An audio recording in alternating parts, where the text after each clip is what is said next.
18 साल की एज में आपने अपने घर पे बात करी कि मैं ऐसा कुछ करने के बारे में सोच रहा हूँ, तो आपका क्या बिजनेस बैकग्राउंड है, जॉब बैकग्राउंड है? नहीं, मेरे मतलब मम्मी जॉब बैकग्राउंड से आता है और पापा भी मतलब उनका टूर्स एंड ट्रैवल्स का बिजनेस था।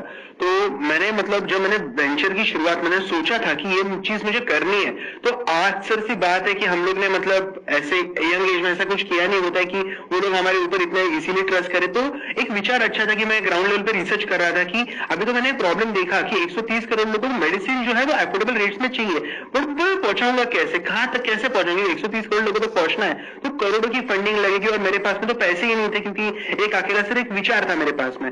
तब मैंने क्या किया, मैं छोटे छोटे जो मेडिकल स्टोर थे हमारे आसपास के एरिया में, मैं उनके साथ में जाके कनेक्ट करने लगा। अराउंड 100-200 स्टोर्स के ऊपर मैंने विजिट किया, बट बहुत सारे लोग उतना ट्रस्ट नहीं कर रहे थे कि आप मतलब वैसा मैंने कुछ किया है। मेरा पहला स्टोर जब एग्रीगेट हुआ, मैं फर्स्ट स्टोर, उस रात को मतलब मैंने उनके साथ में एग्रीमेंट साइन किया और उसके बाद में मैंने जाके मम्मी पापा को बोला कि मैंने पहला स्टोर का एग्रीमेंट साइन करके मैं आया और कल उसका इनॉग्रेशन है। तो फिर उन्होंने सपोर्ट किया, फिर वहां से फिर मम्मी पापा को कन्विंस अच्छा, किया। Very interesting. तो आपने पहले सीधा जा करके अपने घर वालों को नहीं बताया? नहीं बताया। या फादर मदर को कुछ हिंट तो दिया होगा जब आप इन स्टोरों से बात करने गए थे? मैंने नहीं दिया, मैं उनको कहता था कि मतलब मैं मेरा तब क्या बोलते थे, मैं कहाँ जा रहा हूँ? मैं मतलब कॉलेज जा रहा हूँ, 11th-12 मेरा जस्ट 10th हो गया था, 11th-12 चल रहा था मेरा। तब मैं उनको कहता था कि मैं कॉलेज जा रहा हूँ और उसके साइड में मतलब टू व्हीलर तो था, तो मेडिकल टू मेडिकल विजिट करता था। जैसे हमारे बंक मारते थे स्कूल से? हाँ, तब मैं बंक मारता था और डायरेक्टली वहां पर जाता था। बोलने की आपने अपना स्कूल कंप्लीट किया या नहीं किया? पढ़ाई पूरी करी है? 12th मैंने की, उसके बाद मैंने नहीं किया, क्योंकि मैं मानता हूँ कि एजुकेशन में आपसे बात करो, आप मुझसे बात करें, we are sharing education. Degree is not just a method to gain something और we can not prove just a degree for ourself. तो हम लोग जो नया करते हैं तो that is mean a lot for me. तो अब मैं ये समझना चाहूंगा कि आप पहले गए 100-150 फार्मासिस्ट के पास में, जिसको इंडिया में हम केमिस्ट बोलते हैं, उनसे जाकर के मिले कि मैं आपके स्टोर को ब्रांडेड कर दूंगा, मैं ये कर दूंगा, मैं वो कर दूंगा, बट वो कहेगा कहां से करूंगा, पहले दिखाओ तो सही। बराबर है, बहुत बढ़िया। क्योंकि तब तक आपका एक भी स्टोर नहीं था। एक भी स्टोर नहीं था, तो कोई ट्रस्ट कैसे करेगा? Correct. This is one of the important pillar. जब हम लोग फ्रेंचाइजी मॉडल बोलते हैं, एग्रीगेशन मॉडल बोलते हैं, तो आपके पास में बेस होना चाहिए कुछ तो, जो कि मेरे पास में बिल्कुल, जैसे संदीप सर ने कहा, this is one of the important pillar. जब हमारे पास में दिखाने का कुछ नहीं होता तो लोग आपके ऊपर ट्रस्ट इजीली नहीं करते। मेरा बहुत अच्छा पॉइंट क्या था, मेरा जो पहला स्टोर इनॉग्रेट हुआ था उसके बाद में जो वो दो भाई थे उनको मैंने बहुत कठिनाई से मैंने कन्विंस किया उनको कि हमारे साथ में जुड़िए। मैंने उनको कहा कि अगर लॉस हुआ भाई साहब वो तो मेरा है, अगर प्रॉफिट है वो आप ही का दुकान है, आप ही के दुकान में प्रॉफिट आने वाला, मैं आपको दुकान तो कहीं पर लेके जाने वाला हूँ नहीं। वो लॉस आपका कैसे है? आपने इन्वेस्ट किया था उसमें? मैंने इन्वेस्ट नहीं, मतलब मैं उनको कहा कि 15,000 रुपीज मेरे पास में थे, उसको रीब्रांड कर दिया मैंने पूरा। मैंने उनके पास में मेडिसिन जो थे वो up to 80% lesser direct manufacture से रखे, तो जैसे जैसे मेडिसिन सेल होता था मैं वापस मंगाता था, वापस सेल करता था, तो वो एक चेन में प्रोसेस में चालू हो गया। बट मेरा जो पहला स्टोर चालू हुआ ना, तब सीनियर सिटीजन ने इतना अच्छा डिमांड दिया, बहुत लोग वो स्टोर को सक्सेस, मतलब हमारा पहला स्टोर बहुत सक्सेस हुआ, और वो देख के ही हमारा second store, third store convince हो गया ऑटोमेटिकली। क्योंकि जब हमारा एक सक्सेस स्टोरी चलता है ना मार्केट में, तब लोग सामने से आते कि ये मतलब वो भाई साहब को लोग आके पूछते थे आप जल्दी कादर के साथ में जुड़ गए, अभी हम लोग भी इसके साथ में कैसे जुड़े, हमको भी हमारा बिजनेस बढ़ाना है। तो that is the all chain. But आपको शुरुआत, मतलब मैं हमेशा कहता हूं कि 0 to 1 जाना जितना ज्यादा डिफिकल्ट होता है उतना 1 to 10 जाना नहीं होता। अभी आपने एक लाइन यूज करी 0 to 1, जाना बहुत मुश्किल होता है, एक बुक भी है 0 to 1 के नाम से। तो I am more interested in that कि आप 0 to 1 गए कैसे, पहला स्टोर ओपन कैसे हुआ? पहले स्टोर में मतलब मैं आपको कहूंगा कि जो मेरा फर्स्ट स्टोर था ना, तब वो जो मतलब मेडिसिन प्रोक्योर थे, इंपॉर्टेंट पॉइंट क्या था ना, प्रॉफिट मार्जिन का बहुत बड़ा रोल होता है वहां पर।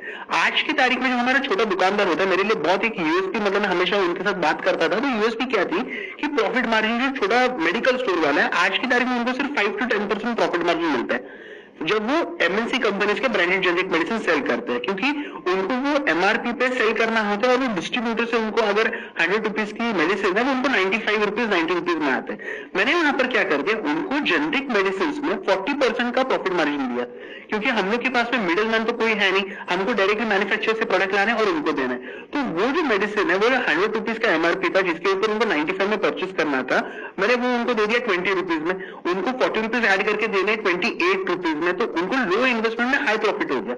तो उसकी वजह से उनका क्या हुआ, इन्वेंट्री मैनेजमेंट बहुत अच्छा हुआ और कम इन्वेस्टमेंट में ज्यादा प्रॉफिट मार्जिन उनको मिल गया। अब यहाँ पे एक मेरा अगला क्वेश्चन है कि मेडिसिन में एक चीज बहुत इंपॉर्टेंट है कि उसकी क्वालिटी परफेक्ट होनी चाहिए, उसमें कोई कॉम्प्रोमाइज नहीं होना चाहिए किसी तरह का, क्योंकि अगर मेडिसिन इंसान खरीद रहा है तो अपने शौक के लिए नहीं खरीद रहा है, बल्कि ठीक होने के लिए खरीद रहा है। ठीक होना चाहिए, वो तभी होगा जब एक अच्छी मैन्युफैक्चरिंग फैसिलिटी से वो बन करके आएगा। तो अभी तो आप 16 साल के लड़के हो, अब आप गए उन मैन्युफैक्चरिंग फैसिलिटीज के पास में, आपने बोला कि ऐसे ऐसे हम अपने जेनरिक आधार के नाम से वो मेडिसिन आपसे लेंगे और आगे यहां से हम सेल करेंगे।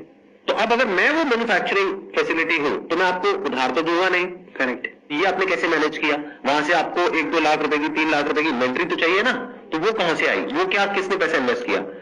अभी इसमें बहुत इंटरेस्टिंग फैक्ट ऐसा है कि इन इंडिया हर एक कंपनी जो एमएनसी होती है ना, उन्हीं का खुद का जेनरिक डिवीजन होता है, बट वो सभी को नहीं पता है, क्योंकि वो लोग जब बैचेस लेते हैं तो उन्हीं के खुद के जेनरिक मेडिसिन होते हैं मार्केट में अवेलेबल।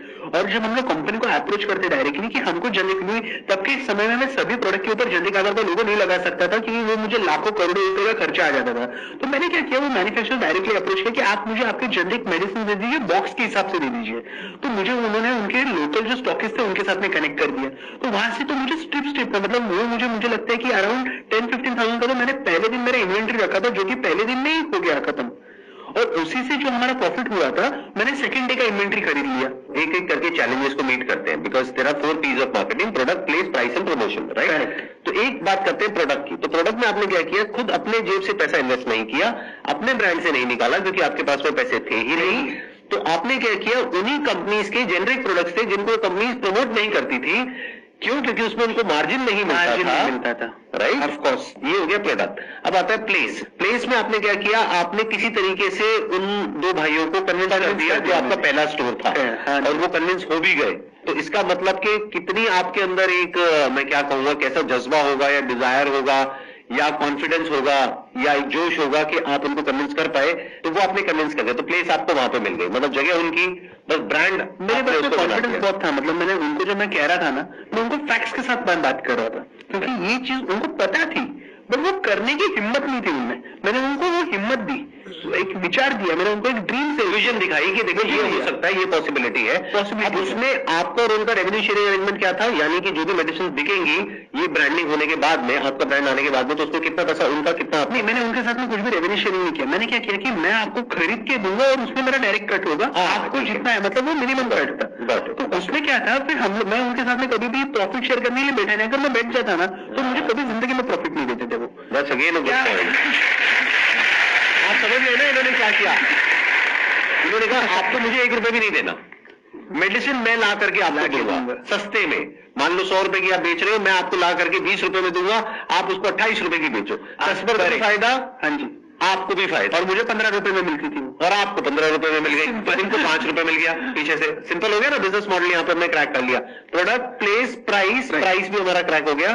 प्रमोशन, आपके स्टोर के बाहर लिखते हैं कि आपको 80% अफोर्डेबल मेडिसिन मिलेंगे, तो पूछेगा लोग है ना, बहुत लोग क्यूरियोसिटी से आ जाते हैं, राइट, ये क्या चीज है? हाँ। हमको अगर, मतलब आप कोई भी चीज देखेंगे यहाँ पर सेल है, मतलब मेडिसिन से सेल वगैरह नहीं है, इट इज अ नेसेसिटी। तो मैंने क्या लिखा था, मेडिसिन ट्रू प्राइस लिखा था, और उसकी वजह से पहले स्टोर के ऊपर पहले दिन हमारे पास में 25 से 30 लोग आ गए थे पूछने के लिए, और उसमें से कम 10 से 11 लोगों ने प्रोडक्ट भी खरीदे थे पहले दिन पे।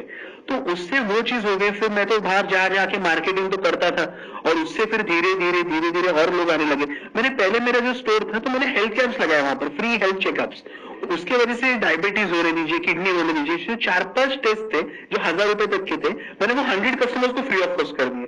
तो वो 100 कस्टमर्स को जिनको मैंने वो टेस्ट दिए, वो मेरे साथ में, मतलब वो लॉन्ग टर्म के लिए जुड़ गए मेरे साथ। तो उसमें मेरा 1 रुपए का खर्चा नहीं है। आपको सिर्फ ना पॉइंट्स रहते हैं ऑलरेडी मार्केट में, बट ना एंटरप्रेन्योर, मतलब सब चीजें ना अलग अलग रहती है। एंटरप्रेन्योरशिप में हमको क्या रहती है पता है? आपको सब डॉट्स को ज्वाइन करना आना चाहिए। अगर आपको डॉट आपने ज्वाइन कर दिया, इसका डॉट यहाँ पर, इसका डॉट यहाँ पर, तो आप बिजनेस बना सकते हैं। ये देखिए, पैसा तो आज देश में हर कोई कमाता है, पैसा कमाना बहुत आसान है, बट एक प्रॉब्लम को सॉल्व करना वो बहुत डिफिकल्ट है। Idea that to a big problem which is a genuine problem. हर कोई बिजनेस यही बोलता है कि मैं एक जेन्युइन प्रॉब्लम को सॉल्व कर रहा हूँ। जो बर्गर बेच रहा है वो भी यही बोलता है कि मैं एक जेन्युइन प्रॉब्लम को सॉल्व कर रहा हूँ। राइट, अब वो दुनिया जानती है, अब वो एक्चुअल में असलियत क्या है वो हम सबको पता है कि वो प्रॉब्लम सॉल्व हो रही है, प्रॉब्लम बढ़ रही है, राइट।